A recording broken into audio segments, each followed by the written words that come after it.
Alexis looked so corny. Like, what are you trying to fight for? What did you spend a rack on exactly? She just looks super lame to me, y'all. Let's talk about this.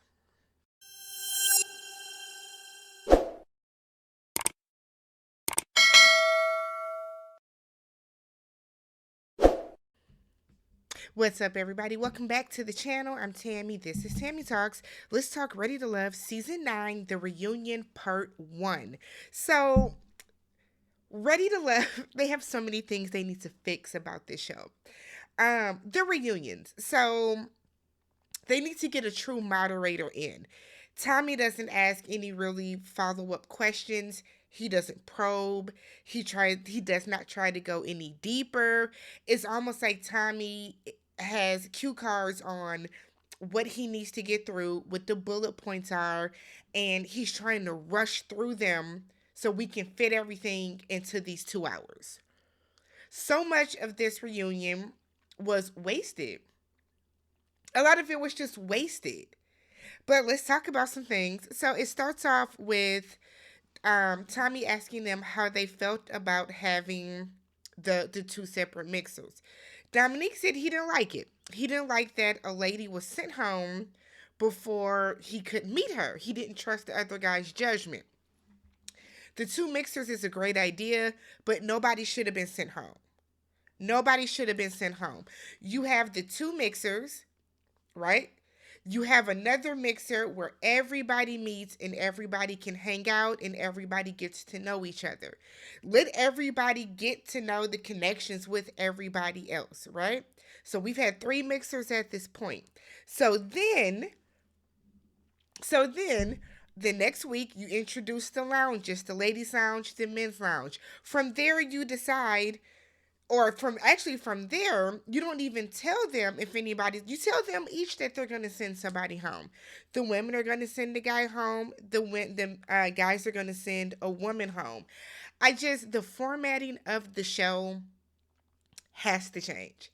I've given all my ideas on. I've told y'all, go check my past recaps. But like the formatting of the show has to change.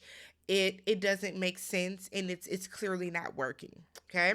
So we start off with the Patrice and Alonzo segment. Alonzo, like the suit was fine. The hat was his lisp, like, okay, whatever. So we get a clip. We get a flashback of some clips, I should say.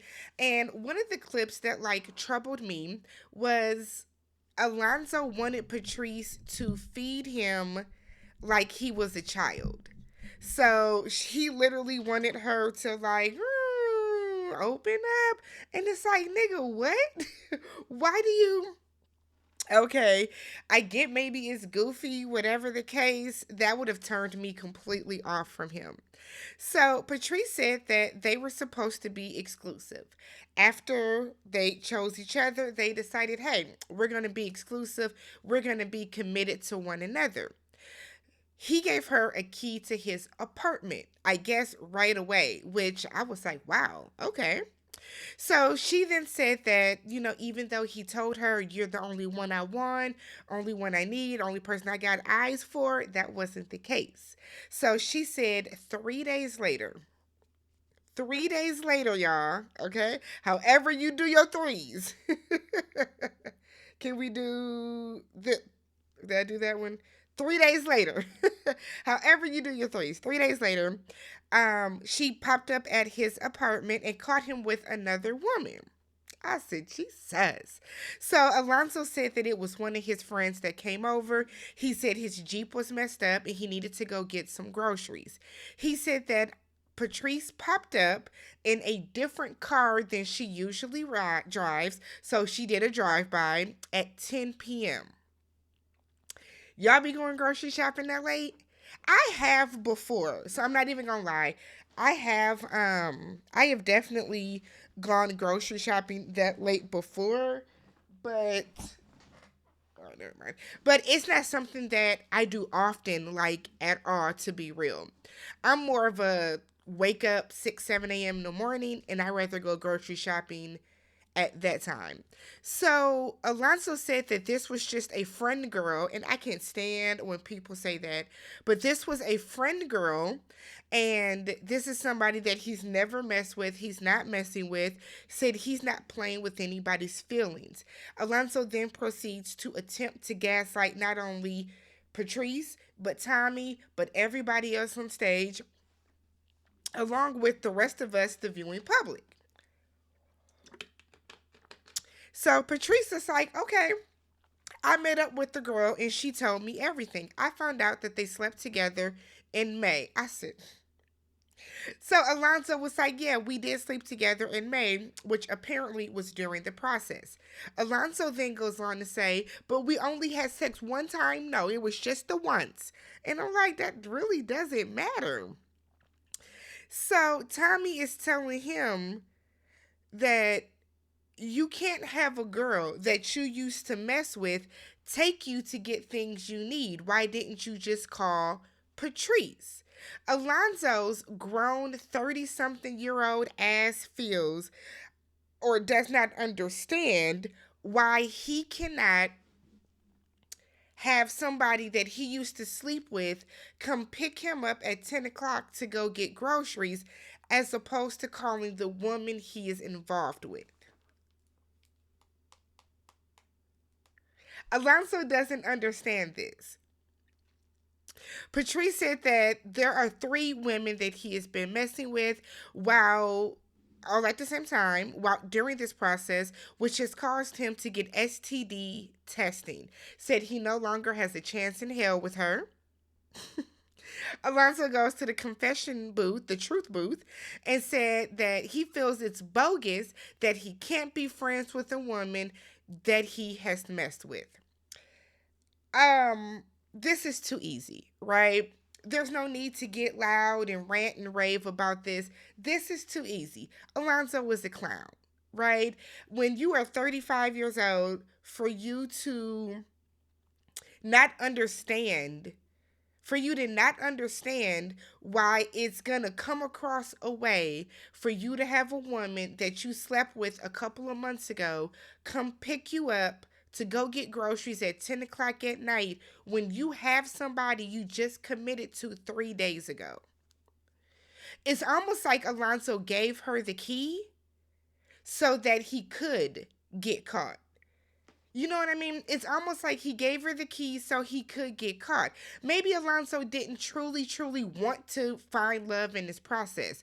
It could have been Alonzo wanted to come on TV for the opportunity, for the possibility for other women to meet him and see him on social media and for him to have some fun, get a little bit of social media cred, do some YouTube interviews and feel like that can, get him popping a little bit. But for you to be that reckless and then to act that ignorant and clueless is weird. It's weird. Alonzo wanted to get caught.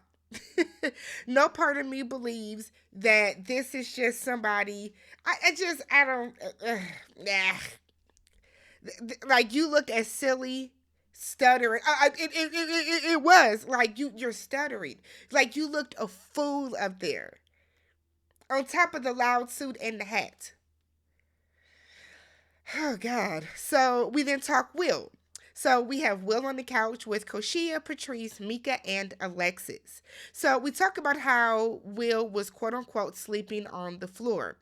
Said that anybody with the common sense of a billy goat, I said, not a billy goat, okay, could tell that he was financially stable.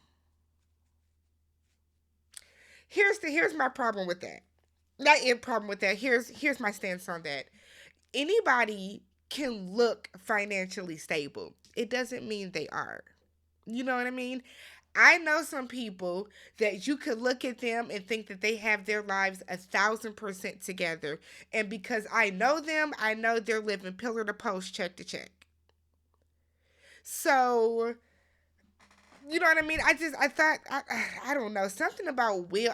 And Will could be a cool dude, but I feel like the way that he tries to like puff his chest out and the way that he tries to present himself, it often comes across as somebody that's insecure, that feels like I need to list every single thing I'm doing to convince not only you, but to convince myself that I'm better than I am. So somehow he gets into it with Mika. I don't even understand how this happened. But he gets into it with Mika, and she's like, he's mad because I said he's thirsty. Will said, what I got to be thirsty for? When I'm going to be thirsty over you, a woman I got two? And then he stopped.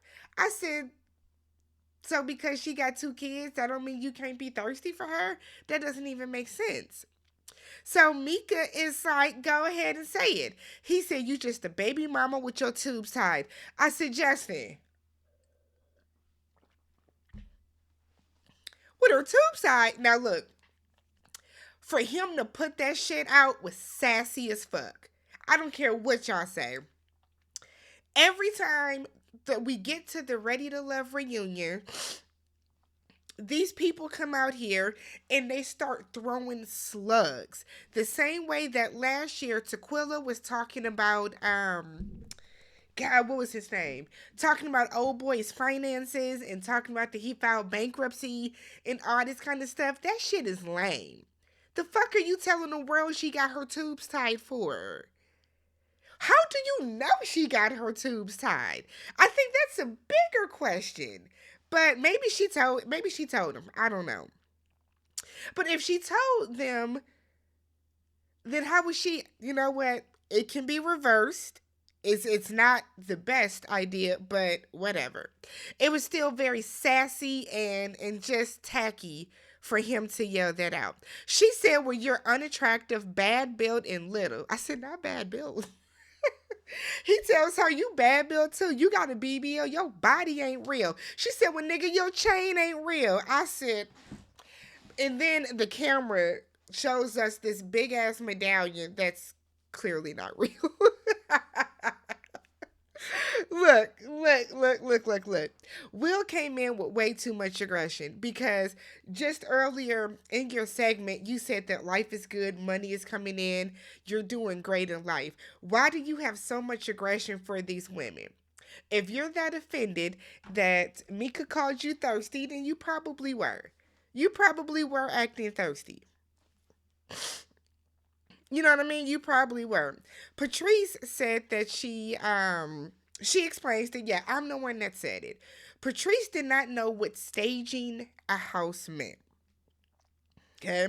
When you stage a house, you make the house look as if somebody lives there. So there are beds, there is a couch, like it looks lived in so that when people come to look at the house, they can get a picture of how it's going to look. Right?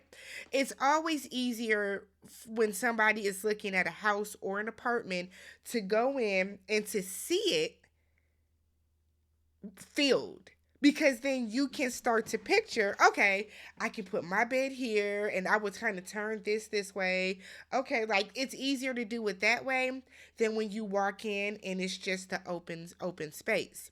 So she does not regret it. She said that Will said he was about to sleep in his covers. He did not say on the floor or in a bed. And it's like, Patrice, if somebody tells me I'm about to go get under the covers, I'm assuming in a bed. Why would I assume anything else?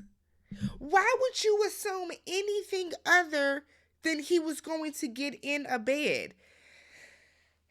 Will said that he is a multi-million dollar developer and he has multiple properties. So he was just staying at one of his properties.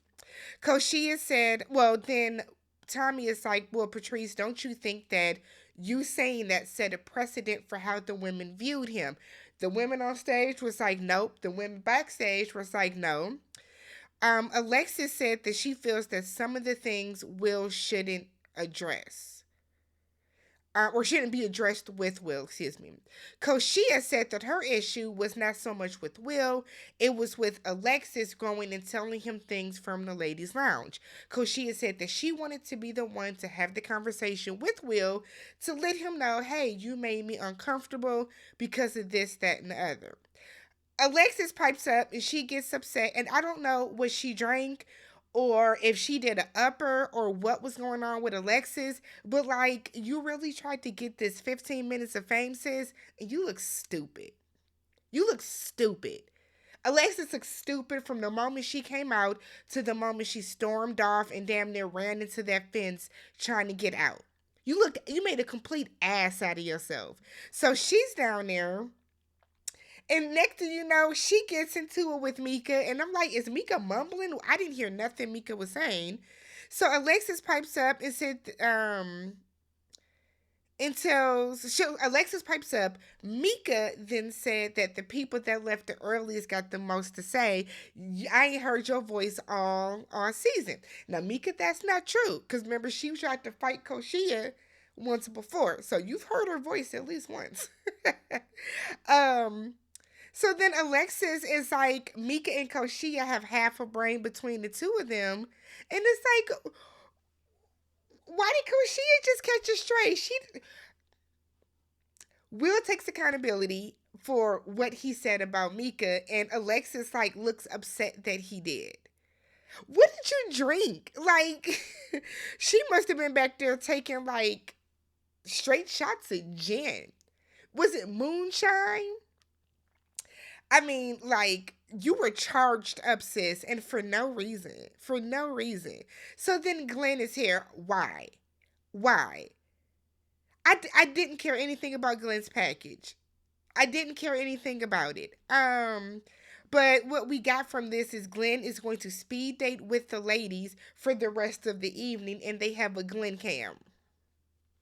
Going somewhere with that. So then we talked to Lein. We know that Lein left for a family emergency. She said things are much better now. We don't find out what the emergency is. She said that she does, watching the package was too hard because she felt like she did leave too soon. Chaz was like, I'd have been pursuing her. We know, because you had connections with 10, or excuse me, with 11 out of the 10 women. We know, Chaz. Tommy asked if there was anyone that Leilin would like to reconnect with. She should have said, I watched the show. Absolutely not. Absolutely not. There is not one man outside of Justin who seems like they got a little bit of sense about him on this cast. So Patrice is like, well, Alonzo, she was your top connection. You said that. Patrice, move on, sis. Move on from it. You dodged the bullet. You dodged the bullet. Don't start acting salty now. You know what I mean? But she was like, no, she said she's dating and she feels that her mate, her match, her person is coming sooner than later. And she feels that God is just creating the perfect person for her. So then we get to choked or spanked. So Patrice doesn't think it was inappropriate. And it's like, girl, why? And she says that, well, we're all of age, we are grown. I kind of feel like one thing we have to get out of, no matter what the age is. I'm 39. If I am just meeting a man and we are talking, I don't want to be asked choked or spanked either. It doesn't matter how damn grown I am. That's such a cop out. It's an inappropriate question when you're just meeting somebody. So Alonzo said that anyone that has ever been kissed has been choked. And Tommy was like, nah. No, I don't choke my wife while I kiss her. Everybody don't kiss with their hand on somebody's damn throat like that. But that didn't answer the question, though. Like, I don't like Alonzo, and I just watched his interview with Little Black Book. Shout out to Kojo, and it was maddening watching him talk in circles and really feel like he is the smartest person in the room while he is making absolutely zero sense. The question is, How is choked or spanked not sexual?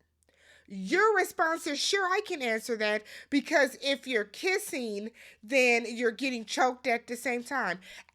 Tell me, Alonzo, how is that saying choked or spanked? What is not sexual about that? He still stands on the fact that he didn't mean anything sexual about it.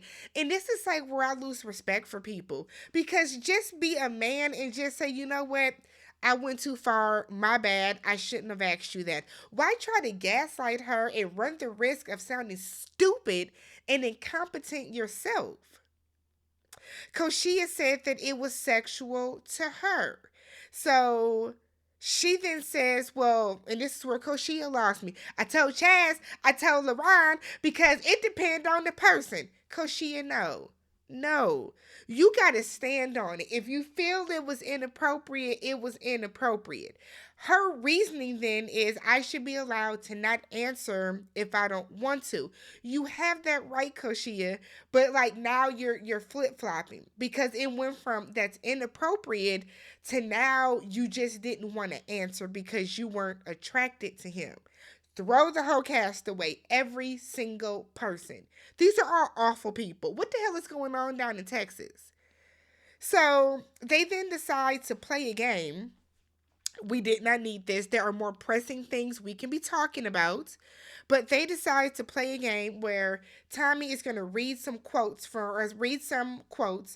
what they said in their confessionals and in interviews, and we have to guess who said what. It's pointless.